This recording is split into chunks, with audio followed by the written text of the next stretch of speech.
A palavra é Jesus Cristo. Segunda-feira, na sexta semana do tempo pascal, 26 de maio de 2025, memória de São Filipe Neri, presbítero. O Espírito Santo dá testemunho de Jesus e os cristãos são convidados a essa mesma missão. Vós também dareis testemunho de mim. Assim foi nos inícios da Igreja, assim deve continuar pelos séculos afora. São Filipe Neri, nascido na Itália em 1515 e aí falecido em 1595, deu ao mundo sua preciosa colaboração mediante uma vida inteiramente dedicada ao Senhor e à prática do amor fraterno. São Filipe Neri, rogai por nós. Oremos. Ó Deus, que não cessais de elevar à glória da santidade aqueles que vos servem fielmente, concedei benigno que nos inflame o fogo do Espírito Santo, para que ardia maravilhosamente no coração de São Filipe Neri. Por nosso Senhor Jesus Cristo, vosso Filho, que é Deus e convosco vive e reina, na unidade do Espírito Santo, por todos os séculos dos séculos. Amém. Na liturgia da palavra, hoje temos na primeira leitura o texto do livro dos Atos dos Apóstolos, no capítulo 16, versículos de 11 a 15. O salmo será o Salmo 149, com o refrão "O Senhor ama seu povo de verdade", intercalado entre 3 estrofes. E o evangelho será o de São João, no capítulo 15, versículo 26 ao capítulo 16, versículo 4. Paulo agora está com Lucas e Barnabé indo numa direção mais adiantada. Eles vão à Macedônia. E a Macedônia tinha como cidade principal Filipos. Ele tinha ouvido uma voz, uma visão, que lhe convidava, que lhe chamava para ir à Macedônia. Uma pessoa dizia: venha nos ajudar na Macedônia. E por esta intuição, por esta locução interior, partiram para lá. Embarcaram em Troade e navegaram para a ilha de Samotrácia. No dia seguinte ancoraram em Neápolis, de onde passaram para Filipos, uma das principais cidades da Macedônia, que tinha direitos de colônia romana. E passaram alguns dias nessa cidade. Fazendo o quê? Conhecendo, fazendo amigos, anunciando Jesus, com a vida, com a palavra, evangelizando. Num dia de sábado, eles saíram, além da porta da cidade, chegaram perto de um rio, onde parecia ouvir gente que rezava, que tinha oração por ali. Sentados por lá, começaram então a falar com as mulheres que estavam reunidas fazendo suas orações. Uma delas se chamava Lídia, que era comerciante de tecido, de púrpura, da cidade de Tiatira. Ela acreditava em Deus e escutava com atenção o que Paulo dizia, porque o Senhor havia aberto o coração de Lídia para aceitar as palavras de Paulo.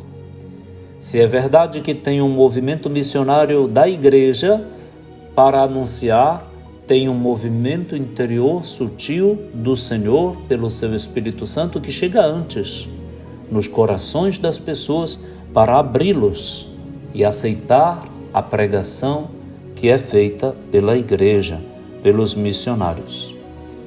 Então, após ter sido batizada, então a coisa evoluiu, né? A catequese, o básico conhecimento, evoluiu naqueles dias e Lídia, mas isso sem grandes catequeses, né? Simplesmente foi batizada e toda a família dela. E ela os convidou Paulo, Lucas, Barnabé, Timóteo, que andava com eles, para que, se eles consideravam ela, Lídia, uma fiel do Senhor, que permanecessem na sua casa. E forçou eles a aceitar. Eles não queriam, mas ela os obrigou por uma gentileza, por uma delicadeza de quem é grata. Lídia, um ícone de uma pessoa agradecida.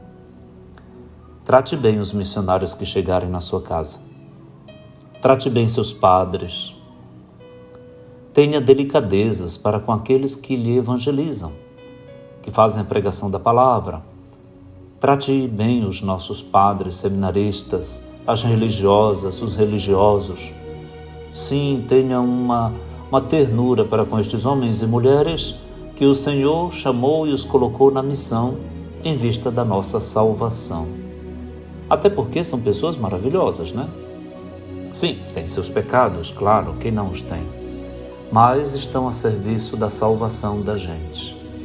Estes homens, estas mulheres, vivem em busca do Senhor, rezam por nós, fazem um montão de caridade por aí, vivem para os outros. Deus os colocou no mundo para os outros. Trate bem, faça como Lídia. Trate bem, tenha paciência. Os padres, as freiras também são humanos, eles têm seus cansaços, eles têm seus defeitos, seus limites, têm suas carências de caráter, não é? Nem todo dia estão sorrindo. Tá bom, compreenda. Quando eles estiverem assim, fique discreto, respeite a situação em que os encontra. Tá bom? Nós agradecemos muito a vocês por todas as delicadezas com que nos tratam. Às vezes a gente sabe que nem somos merecedores, mas eu lhe suplico, por favor, trate com respeito, decência e delicadezas, ofereça alguma coisa para comer, dê um presentinho, sim, faça isso. São os nossos educadores na fé, são os nossos missionários, faça isso. O Senhor ama seu povo de verdade e há de manifestá-lo nas suas delicadezas para com seu povo. Jesus disse que quando vier o defensor que ele mandará da parte do Pai, o Espírito da verdade que procede do Pai, o Espírito dará testemunho de Jesus. De que modo? Naqueles que são os seus missionários, nos seus discípulos, apóstolos. E vós também dareis testemunho, porque estás comigo desde o começo.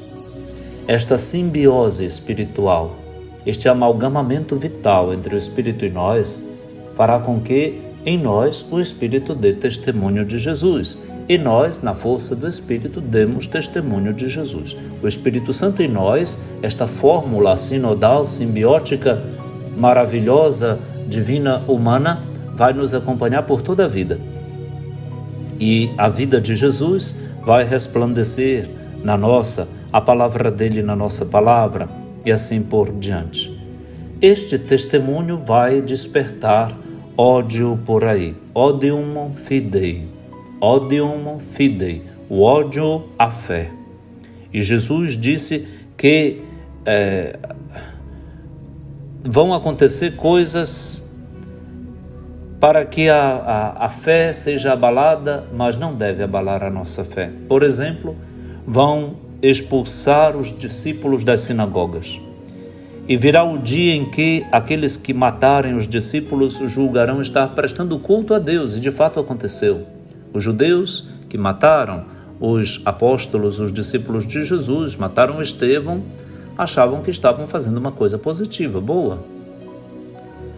E Jesus disse isso sabendo que assim agiriam os que tivessem ódio dos seus discípulos, porque não conheceram nem o Pai, nem a Ele, nem o Filho. E Jesus disse, olha, eu estou dizendo isso agora para que quando acontecer vocês não deem outra interpretação. Vocês vão se recordar, se lembrem do que eu disse. Quando chegar a hora, vocês sabem que tem este significado, estes acontecimentos. Não é uma desgraça, não é nada. O missionário vai sofrer por causa do seu Senhor. Jesus já deixou isso convalidado, prescrito. Que Nosso Senhor nos dê esta graça para que tenhamos sentido na vida, não é? Isso vale tanto para os padres, para as freiras, para os bispos, para os santos, vale para ti. A nossa fé vai ser fonte também de abalo, de tribulação. Quem disse que não ia ter? E a gente quase que não tem um dia de sossego. Está sempre bastante abalado, né? Mas nada tira a nossa esperança, nada tira a nossa serenidade, nada tira a nossa alegria. O Senhor está conosco. Pai nosso, que estais nos céus, santificado seja o vosso nome. Venha a nós o vosso reino, seja feita a vossa vontade, assim na terra como no céu. O pão nosso de cada dia nos dai hoje. Perdoai-nos as nossas ofensas, assim como nós perdoamos a quem nos tem ofendido. E não nos deixeis cair em tentação, mas livrai-nos do mal. Amém. Abençoe-lhe o Deus Todo-Poderoso, que é Pai, e Filho e Espírito Santo. Amém.